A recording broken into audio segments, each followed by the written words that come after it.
সবাই গুনাহ করি, আবার ভালো কাজও করি, কিন্তু জানি না যে কোন ভালো কাজ কিভাবে বা কত পরিমাণ গুনাহ মাফ হয়।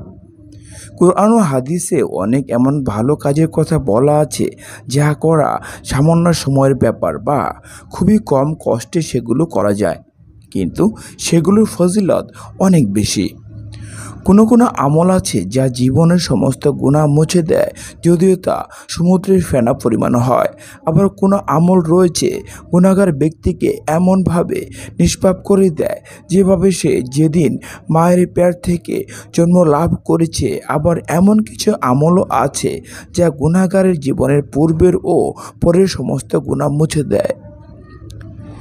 এসব আমল যদি মানুষ জানত তাহলে তারা অবশ্যই তা করত।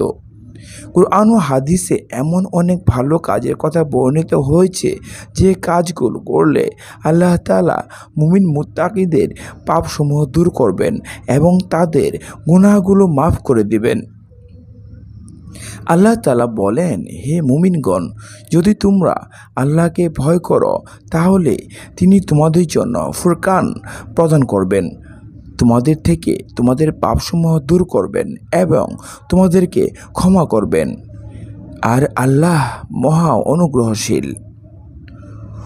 অন্য এক আয়াতে আরও বলেন, আর যে আল্লাহর প্রতি ঈমান আনে ও সৎকর্ম করে তিনি তার পাপসমূহ মোচন করে দিবেন এবং তাকে প্রবেশ করাবেন জান্নাত সমূহে যার পাদদেশ দিয়ে ঝর্ণা দ্বারা প্রবাহিত হয়, সেখানে তারা স্থায়ী থাকবে।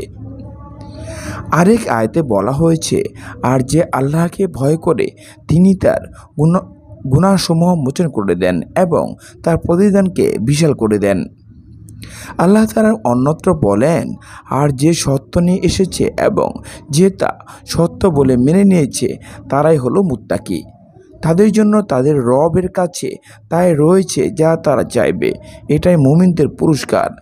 যাতে তারা যেসব মন্দ কাজ করেছিল আল্লাহ তা ঢেকে দেন এবং তারা যে সর্বোত্তম আমল করত তার প্রতিদানে তাদেরকে পুরস্কৃত করেন।